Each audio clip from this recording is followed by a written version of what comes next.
handbags instead of hardware.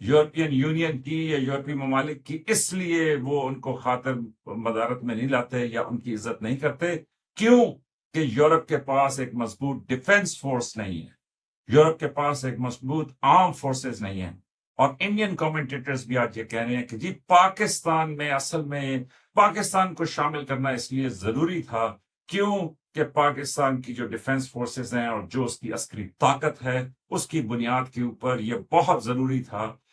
President of America کے لیے کہ وہ پاکستان کو اس میں شامل کرتے. تو اب گھوم پھر کے کل تک یہ باتیں بڑی مشکل تھیں کہ کوئی مانتا کہ جی آرم فورسز کی یا ڈیفنس فورسز کی اس قدر اہمیت ہوتی ہے کہ اس کی بنیاد کے اوپر جیو اسٹریٹجک یا جیو پولیٹیکل ویٹ آپ کا جو ہے وہ دنیا مانتی اور پہچانتی ہے. آج یہ بات آپ سمجھیں کہ وہ لوگ بھی کر رہے ہیں کہ جو ہمارے مطلب کہنے کو دشمن ہیں، ہمسایہ ہیں، ہم سے بڑے ہیں، جن کے ساتھ ہمارا صداقت تنازع ہے. تو میں یہ سمجھتا ہوں کہ یہ جو دنیا کے حالات اس ٹائم پہ ہو گئے ہیں، ان حالات میں اور پھر ایک اور بڑا اہم نقطہ ہے، اور وہ یہ ہے کہ وہ یہ کہتے ہیں کہ جی امریکہ کبھی جرأت نہیں کر سکتا کسی ایسے ملک پہ حملہ کرنے کی کہ جس کے پاس ایٹمی صلاحیت ہو. اور آپ جانتے ہیں کہ پاکستان کے پاس پہلے تو وہ مانتے ہی نہیں تھے، کہتے تھے نہیں جی نہیں ہم اس پہ نہیں مانتے، لیکن اب وہ نہ صرف یہ کہ مانتے ہیں، پاکستان کی ایٹمی صلاحیت کو بھی مانتے ہیں اور پاکستان کی آرم فورسز کی صلاحیت کو بھی مانتے ہیں. اسی وجہ سے پاکستان چائنا کے لیے بھی بڑا اہم ہے، پاکستان امریکہ کے لیے بھی بڑا اہم ہے، اور پاکستان جو ہے روس اور مشرق وسطیٰ کے دیگر ممالک یا ایون یورپ کے لیے بھی بڑا اہم ہے. لیکن اس سب کے ساتھ یہ بات میں آپ کی ضرور مانتا ہوں کیونکہ مکمل بات کرنی چاہیے، اور وہ یہ کہ پاکستان کے اپنے لوگوں کی حالت بہتر کرنے کے لیے مطلب دیکھیں نا، اگر یہی لوگ اتنی مضبوط آرم فورسز قائم کر سکتے ہیں تو پھر پاکستان کے لوگ ایک مضبوط معیشت کیوں نہیں قائم کر سکتے؟ تو اس لیے وہ کہتے ہیں نا کہ جی معیشت تب مضبوط ہوگی جب آپ اس کے لیے اچھے حالات، ایکول اپرچونٹی، لوگوں کی پراپرٹی کا تحفظ اور اس طرح کی چیزیں کریں گے. اور اس میں یقین کریں کہ جی ابھی یہ بہت بہتر لاز پاس ہو رہے ہیں جس میں گورنمنٹ کو بھی یہ ریئلائزیشن ہے کہ لوگوں کے حقوق کا تحفظ کرنا، ان کی پراپرٹی کا، ان کی کامیابی کا، ان کے جو ان کی ساری جمع پونجی ہے اس کی حفاظت کرنا بہت ضروری ہے. تو اینی ویز اس سارے کیس میں جو اہم بات ہے وہ یہ ہے کہ دنیا کے حالات بڑی تیزی سے بدل رہے ہیں، اور ان بدلتے حالات میں پاکستان نے جس طریقے سے اپنے آپ کو پوزیشن کیا ہے تو لگتا تو یہ ہے کہ پاکستان اپنے پتے بڑے اچھے طریقے سے کھیل رہا ہے. اور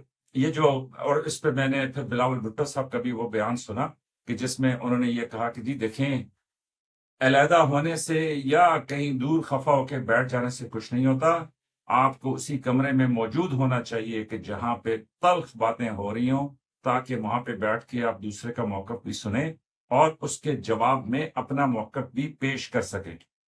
تو اینی ویز بدلتے جیو پولیٹیکل حالات کے اوپر آپ سے گپ شپ جاری رہے گی. ایک اور ذیلی موضوع تھا جس کو میں ڈسکس کرنا چاہتا تھا، اور وہ یہ ہے کہ آپ نے سنا ہوگا کہ جی انسانی حقوق کی جو وکیل ہیں ایمان مزاری اور ان کے جو شوہر ہیں ہادی مزاری، ان کو غالباً 10 سال یا 17 سال کی قید ہو چکی ہے. اور وہ اس لیے ہوئی ہے کیونکہ وہ متواتر ایسے ٹویٹس اور ایسے میسیجز جو ہے نا وہ نشر کر رہے تھے کہ جس کی بنیاد کے اوپر وہ اپنے اداروں کو اور اپنے جو کیا کہتے ہیں اس کو سیکورٹی فورسز ہیں ان کو بار بار نہ صرف یہ کہ وہ ملامت کرتے تھے، تنقید کرتے تھے، بلکہ ان کے لیے ایسے الفاظ استعمال کرتے تھے کہ جو کسی بھی ملک میں قابل قبول نہیں ہے. اور اس کی مثال یہ ہے کہ آپ امریکہ میں دیکھ لیں کہ اس ٹائم پہ وہاں پہ جو بھی ریاست کے اگینسٹ اس طرح بات چیت کرتے ہیں تو ان کے ساتھ کتنی سختی سے وہاں کی ریاست جو ہے کہ جو کہنے کو ہم سے بہت بہتر، کئی 100 سال ہم سے آگے ٹیکنالوجی میں، انسانی حقوق میں، وکلاء میں، شعور میں، لوگوں کی تعلیم میں، سب میں آگے ہیں،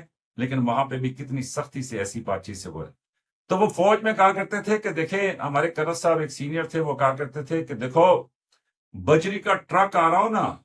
تو چاہے وہ آپ کی طرف آ رہا ہے چاہے آپ سے دور جا رہا ہے، آپ کی ذمہ داری ہے کہ بجری کے ٹرک سے بچیں. یہ مطلب چاہے بجری کا ٹرک آپ سے ٹکرا جائے یا آپ بجری کے ٹرک سے ٹکرا جائیں تو نقصان آپ کا ہی ہوگا. لیکن یہ بات تو میرے جیسے لا علم، کم فہم اور منموجی لوگوں کے لیے تھی. وکلاء تو ظاہر ہے بہت پڑھے لکھے لوگ ہوتے ہیں، تو میں نے خود بڑی ڈیٹیل میں ان کے پورے کیس کو اسٹڈی کیا ہے اور اس کے بعد ان کی ٹویٹس بھی میں نے پڑھی ہیں، لیکن اگر آپ اپنی ٹویٹ میں ایک فرد جرم عائد کر دیں اور ورڈکٹ بھی دے دیں اور ججمنٹ بھی پاس کر دیں کہ یہ ٹیررسٹ اسٹیٹ ہے، یہ یوں ہے یہاں ہے، تو میرا خیال میں، اور پھر وہ کچھ ٹویٹس اس طرح کی ہیں کہ جس میں وہ میرے جیسوں کو بھی کہ جی تم تو طوطے ہو حکومت کے اور تم پہ تو بات کرنی. دیکھیں پڑھے لکھے لوگ تو ایسے بات نہیں کرتے، وہ تو گنجائش رکھتے ہیں کہ ٹھیک ہے شاید دوسرے کا پوائنٹ آف ویو ٹھیک ہو، شاید میں اپنی تقریر سے بات چیت سے اس کو بہتر کروں. تو اینی ویز اچھی بات نہیں ہے کہ ان کو اتنی سزا ملی، لیکن ساتھ یہ بھی ضروری ہے کہ وہ بھی دیکھیں کہ وہ معاشرے میں جو مقام رکھتے ہیں سب کچھ کرتے ہیں، تو اس میں ان کو بھی چاہیے کہ وہ ایسے رویے نہ رکھیں. میں نے خود ایک ویڈیو دیکھی تھی جس میں ان کے خامن جو ہیں وہ برملا پولیس کی ایک چیک پوسٹ کے اوپر وہاں پہ، مطلب یقین کریں کہ ایسی تھا جیسے وہ توڑ پھوڑ کر رہے ہوں، کہ وہ اٹھا کے چیزیں باہر پھینک رہے تھے، دھکے دے رہے تھے. مطلب ایک یونیفارم پرسنل کو آپ کیسے ایسے کر سکتے ہیں؟ کیا آپ امریکہ میں نہیں دیکھتے کہ وہاں پہ کیا ہوا؟ تو اس لیے میں یہ سمجھتا ہوں کہ یہ افسوسناک ہے، لیکن ایٹ دا سیم ٹائم ان پڑھے لکھے لوگوں کو بھی چاہیے کہ تنقید ضرور کریں، اس کے اوپر بحث ضرور کریں، لیکن اس تنقید اور بحث کے دوران آپ کوئی ایسی بات نہ کر دیں کہ جو قانون کی گرفت میں آ جائے. تو یہ تھا آج کا فوجی من موجی. اپنا خیال رکھیے گا. آنے والے دنوں میں میرا خیال میں کہ جی آپ کہہ تو رہے ہیں کہ جی تھوڑا سا مزاحیہ کامیڈی کریں، ہم کوشش کریں گے، لیکن یہ ہے کہ حالات کچھ اس طرح کے چل رہے ہیں کہ اس میں کیا سنائیں اور کیا بتائیں اور کیسے مسکرائیں اور کیسے جو ہے دوسروں کو ہنسائیں. تو اپنا خیال رکھیے گا، لائک سبسکرائب اور شیئر کریں. آپ کی محبتوں کا بہت شکریہ.